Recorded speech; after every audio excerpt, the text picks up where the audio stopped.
It is the Jesse Kelly Show, another hour of the Jesse Kelly Show on a Thursday as we comb through your thoughts. We'll talk about all the celebration from the left. We'll talk about the tactics they're using to try to fade the heat.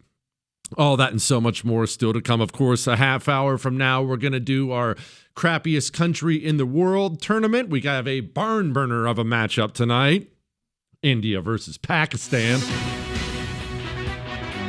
It's the 2025 crappiest country in the world competition. Tonight's matchup is between India and Pakistan. Brought to you by Chris's Kosher Toilet Paper. Eat clean, wipe clean. But before we get to that tomfoolery, I want to get back to you, your voice, what you had to say. Jesse, subject of this one is the best of us. I think the reason so many of us, including normies, are so angry and saddened about Charlie is that he truly was the best of us. He was so polite and truly kind. He just wanted to teach people how to think, not what to think. If the other side cannot accept us at our best, they truly have been lost to communism, and it's a wake-up call to all of us. Having 2 children the same age as Charlie's, a husband that I deeply love and follow faithfully, and a belief system the same as his views made this feel more personal and has me weeping for his wife and children. You had an excellent show last night. Thank you truly from the bottom of my heart for everything you say and do. All the best to you and your family. Well, remember this, and I really want you to remember this. We are not dealing with bad. We are dealing with evil. The devil is real. Demons are real. And demonic forces are always on the move. And what do demonic forces want to destroy? The best of us. The best of us. Let's talk for a minute, because I know they found shell casings earlier today with a bunch of tranny stuff on them. So, of course, what a shock, right? What a shock. It's a bunch of tranny language in there. But let's talk about this. Let's talk about here in the United States of America, schools, the psychiatry industry, the medical industry, major children's hospitals today carve kids up and chop off their body parts. Today. That is an attack on our children. How many babies have been slaughtered in their mother's womb in this country? The best of us, the most innocent of us, that's who they want to take out. That's what they want.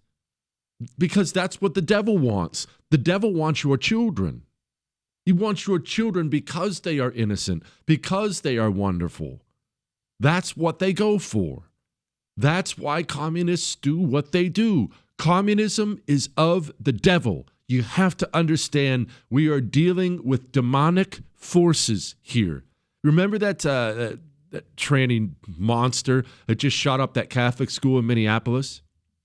Did you ever, and I'm not encouraging you to do so because it's a really dark path, trust me, but did you ever look at any of his writings, any of his stuff in his journal? One of them stood out to me. You don't need to look it up, trust me. It was a drawing of him looking in the mirror, but you kind of see him from behind, okay? So he's looking in the mirror.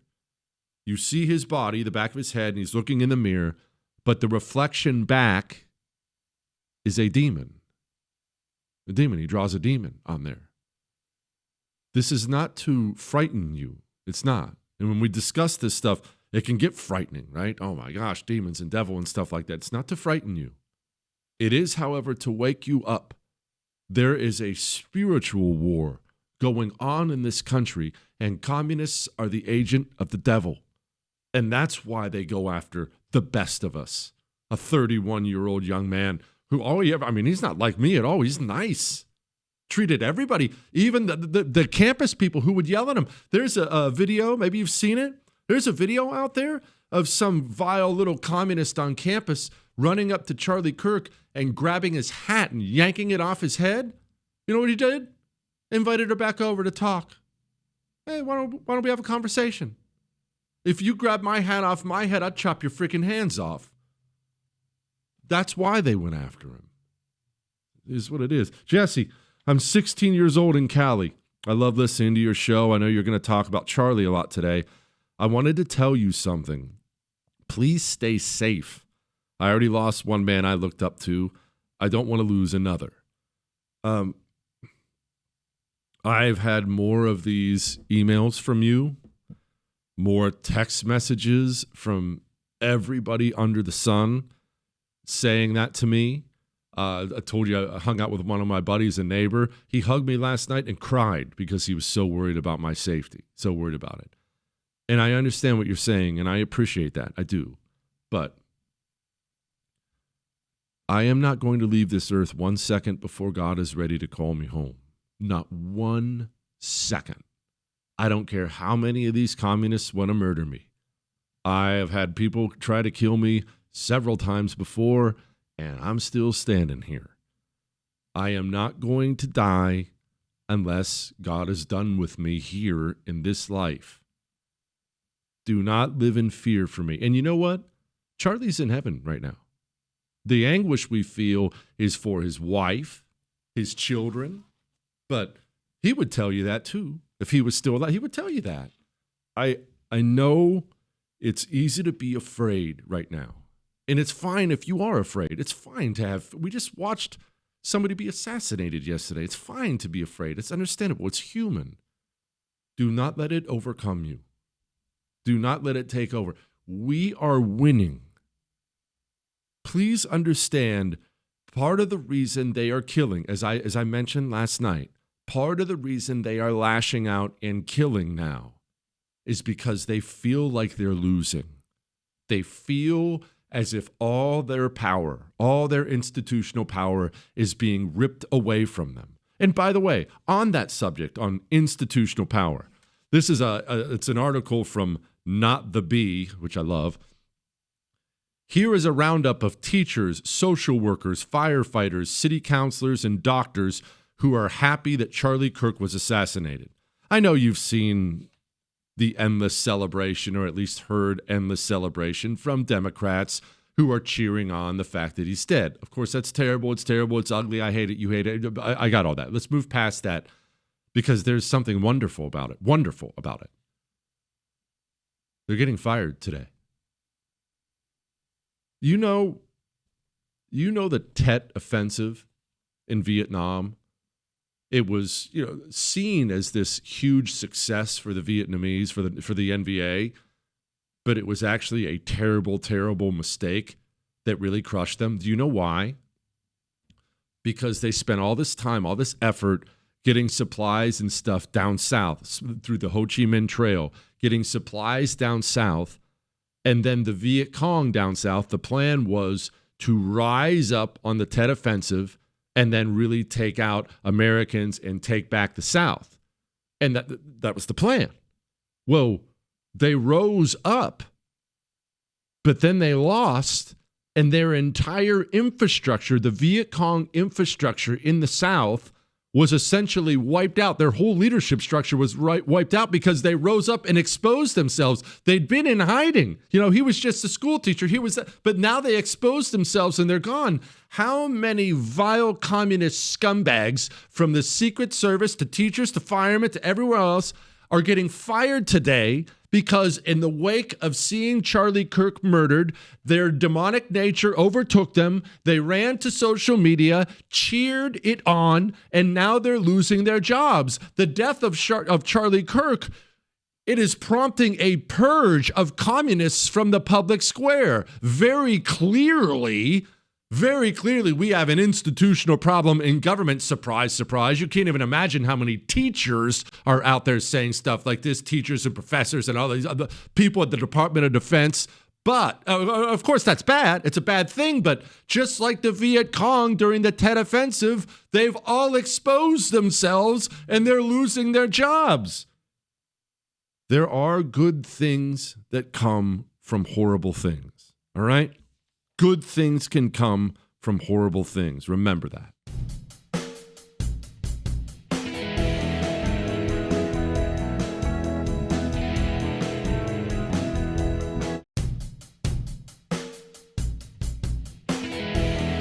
It is the Jesse Kelly Show on a Thursday. Remember, tomorrow's an Ask Dr. Jesse Friday, and you need to get your questions emailed in now to jesse@jessekellyshow.com. I'm not trying to put a smiling face on what we're going through right now, but there are going to be after effects from this that are positive. They are. And sometimes that's all you have to hang on to when you're sad and you're angry. Headline, MSNBC fires Matthew Dowd after Charlie Kirk assassination comments. You remember, we played it last night. This guy. Charlie Kirk is a divisive figure, polarizing. No, the wrong one. This guy. He's been one of the most divisive, especially divisive younger figures in this, who is constantly sort of pushing this sort of hate speech or sort of aimed at certain groups. And I always go back to hateful thoughts lead to hateful words, which then lead to hateful action. Fired today. You want me to go down a list? I'm not going to go down a list, but teacher fired. The Carolina Panthers, the NFL team, had some communications guy, of course, couldn't help himself. His demonic nature took over, celebrating. He's dead. Fired. A purge of communists from the public square is happening because they can't control themselves. And they cannot control themselves. Remember, there's nothing holding them back. They don't have your moral framework. No, they're not all killers, but most of them are okay with it. That's why they talk the way they talk. You remember Tim Walz when there was a rumor that Trump was dead? You get up in the morning and you doom scroll through things, and although I will say this, the last few days you woke up thinking there might be news. Just saying. There will be news sometime, just so you know, there will be news. They all talk like that. My neighbor, I have two Democrats in my entire area, in my entire neighborhood, because I refuse to live around communists. Both of them celebrating, of course, the death. Can't help themselves. One of them's a lawyer, a big shot, a partner at a law firm, gets right on social media. Live by the sword, die by the sword, you hateful witch. That's how they are. You cannot control their demonic nature. Bronco, where do we go from here? Is there anyone or any organization that can hold these people accountable? Legacy media, elites, communist street animals, they all need to be held accountable. I'm so angry. I know you were angry. And I will say that Donald Trump, Pam Bondi, Kash Patel, I hope this prompts an action that is severe. And by action, I mean it's time to take apart completely the communist funding network in this country. It is vast.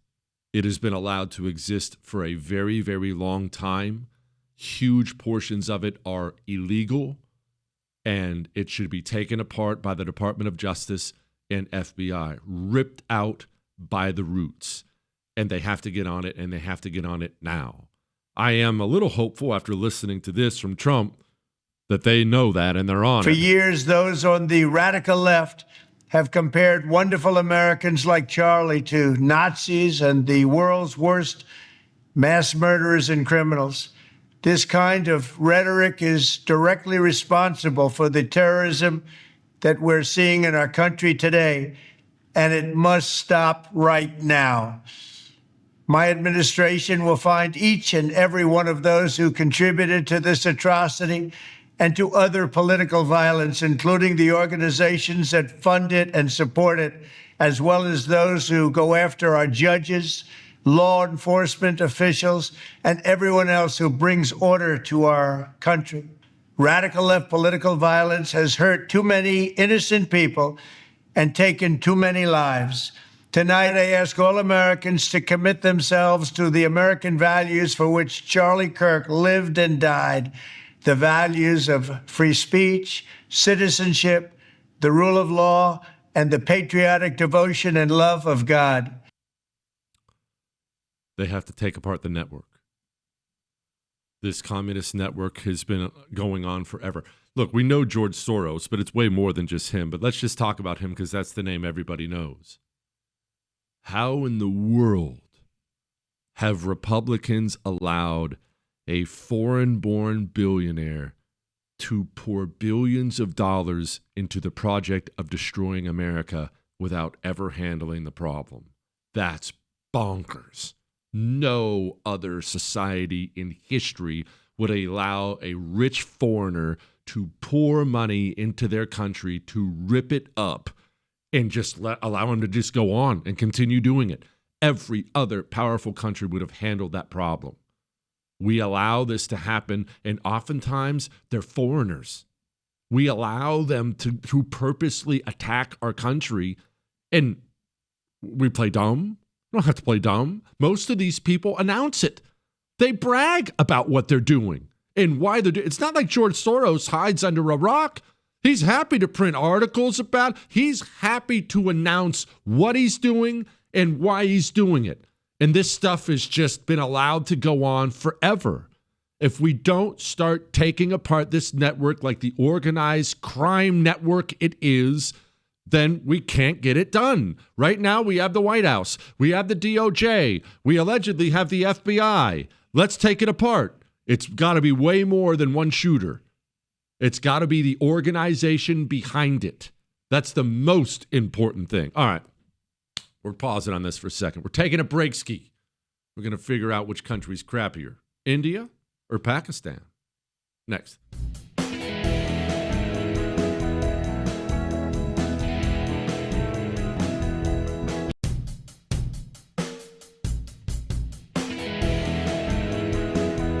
It is the Jesse Kelly Show on a Thursday. Still a heavy day out there. There's no question about that. Doing a bunch of talk about various things, Charlie Kirk stuff, 9/11 stuff, getting to a bunch of emails and things like that. But we got to pause on all that because no matter what's going on in the world, the tournament of tournaments must continue. It must continue. We have to find out. What is the crappiest country in the world? It's been quite a first round so far, and this first round matchup is one we're all intimately familiar with because they've been killing each other for a very long time. This one is India versus Pakistan. It's the 2025 crappiest country in the world competition. Tonight's matchup is between India and Pakistan. Brought to you by Chris's Kosher Toilet Paper. Eat clean, wipe clean. Pakistan is a horrible place. It's level 3 out of 4 on the State Department's travel advisory list. 40% of the country that we know of lives in complete poverty. It's a toxic stew of Muslims killing each other. You see, it's an Islamic country, but they don't get along. Shia versus Sunni, terrorism everywhere. I should note the country as a whole is level 3, but several parts of Pakistan are level 4, where the State Department says don't go there under any circumstances, because terrorists may just blow you up no matter what you're doing. If you are traveling in the wrong place in Pakistan, you will be set upon and beaten to death or knifed or shot.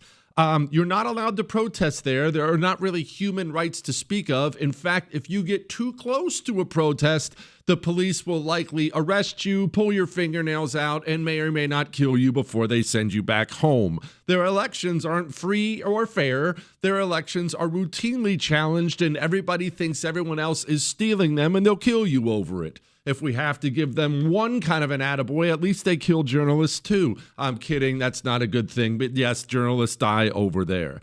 They did give women the right to vote, but don't think for a moment that women have any rights there. They claim to have rights, and they are in some positions of power, but because it's a Muslim country, it's a little tough for the female species in Pakistan. Going to be a difficult match for India.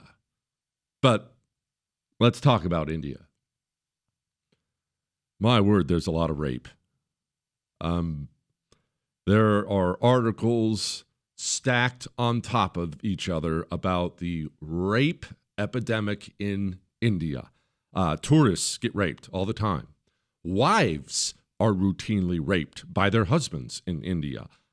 Children are routinely raped in India. How many? Well, I read one estimate that has 153 million girls and 73 million boys have been raped in India. It happens by gangs. It happens at night. It, by all appearances, is the rapiest country on the planet. That's not a good thing. Also, 80 million people live below the poverty line there. And on top of the rape, the country is most famous for being absolutely filthy in every possible way. A good friend of mine has traveled all over the world. He works in oil, has been all over the world, has seen everything. He said it is the most wretched place he's ever been to in his life. It is the worst country on planet Earth. He swears he's never smelled anything that bad. Why the smell? Well, there's no garbage infrastructure really to speak of. You know how you put out your trash can on Saturday and the trash man comes? Yeah, that's not happening in India. So people just chuck entire garbage bags into the river or the road. There's trash everywhere, but it's not only garbage, you see. It's poop. It's pee. Not just animal poop and pee. Human poop and pee all over the streets. The entire country apparently is like San Francisco. Rivers full of trash. And to compound this problem, it's one of the dustiest countries on the planet, which means it smells and everything looks dirty. Oh, and they still have a caste system there. A caste system which it's been outlawed, but apparently it's still very much in place, meaning if you are born to one of the lower castes, don't get your hopes up. You are never getting out of those socioeconomic circumstances. Just hope you get home from your crappy job before somebody rapes you. Frankly, this one wasn't as close as I thought it was going to be. India took this one going away. Congrats, India. You're going on to the second round.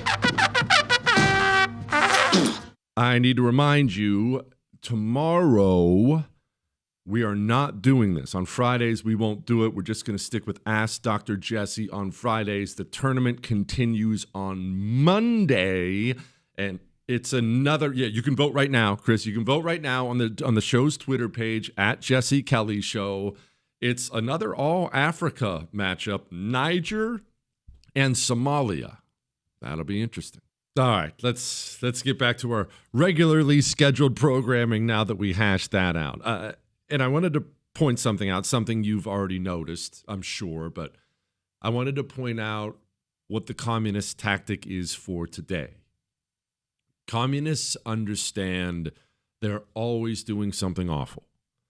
And they understand when the spotlight gets shining on them, when they're doing something awful, that is a time where they have to figure out how to fade the heat.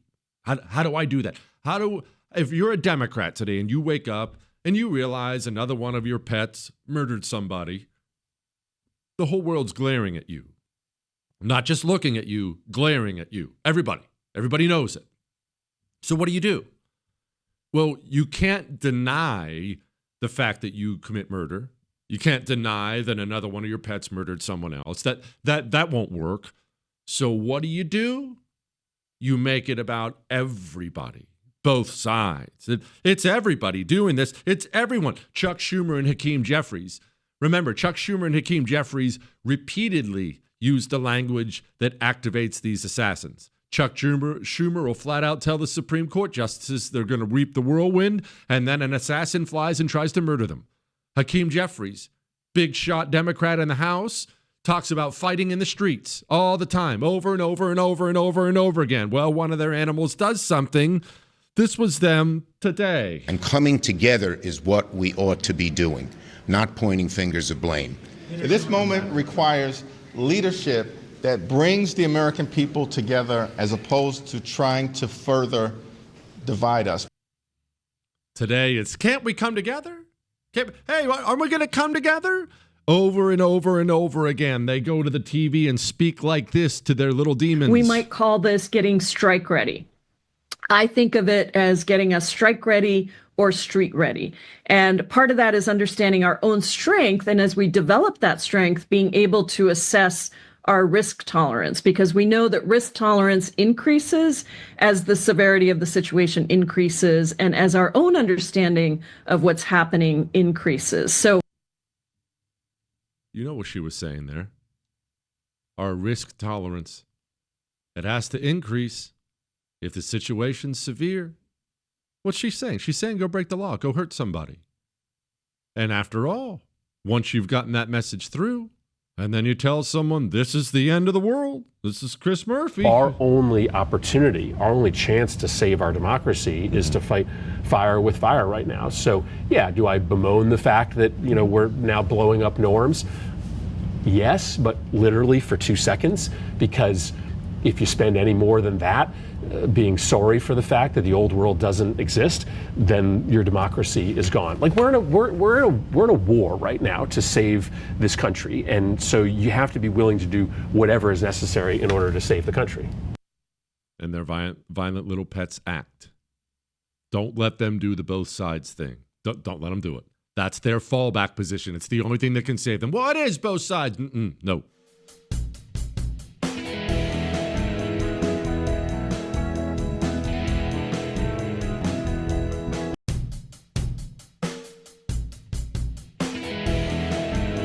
It is the Jesse Kelly Show on a wonderful, wonderful Thursday. Remember to email your Ask Dr. Jesse questions into jesse@jessekellyshow.com. If you miss any part of the show, you can download the podcast, iHeart, Spotify, iTunes. It's been pretty revealing how many school teachers have been celebrating the assassination.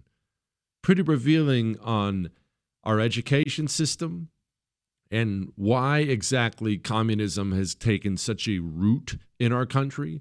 Because the people who educate your children are evil communist demons. That's why. Violent, hateful people. I'm going to warn you again. If there's a Black Lives Matter flag, a tranny flag, any of this stuff flying anywhere in your child's school, and you have options, get that child out, or probably more importantly, get that teacher fired. It's time to start running communists out of every institution where we find them. Get them fired, get them removed. I don't care if they're on the fire department, in the Secret Service, a teacher, city government. Get them out. They are viruses and they spread. And they are religious zealots, remember. Your child's communist teacher is not going to be passive about it. They don't even know how to do that. They are devoutly religious, and they will spread their message. Remember, did TMZ staffers cheer about Charlie Kirk's assassination? Over and over and over again, over the past 24 hours, we have seen these people's hearts. And it's been ugly, hasn't it? Been real ugly.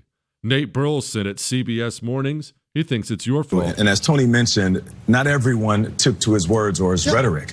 At times, they were offensive to specific communities. You see, if you say things that are offensive, you kind of deserve to be hurt. That's how they think. This is how these people think. Speaking of this tragedy, is this a moment for your party to reflect on political violence? Is it a moment for us to think about the responsibility of our political leaders and their voices and what it does to the masses as they get lost? He's speaking to a Republican there. Is this a time for your party to worry about political violence? This is what they do. Like I said, the fallback position is, hey, everyone's doing it, right? It's everybody, let's come together. No. Jesse, I'm heartbroken about Charlie Kirk being assassinated. I'm an avid listener of your show. I just don't understand how having a different opinion in America makes it okay to be killed. I just don't know what to do, and I'm worried for my kids. What do you suggest? I'm already active in politics, but I don't know what else to do. I'm just at a loss. I suggest you hug your kids and take them to church this Sunday. That's what I suggest. I cannot promise you that the violence is going to get turned down. I can't. Like I said, they are desperate.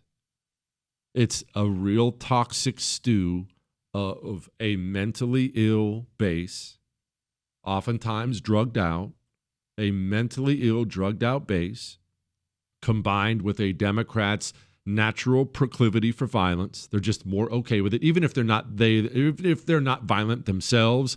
They're okay with it. I mean, if you got hit by a car, that's fine, kind of funny. That's how they think.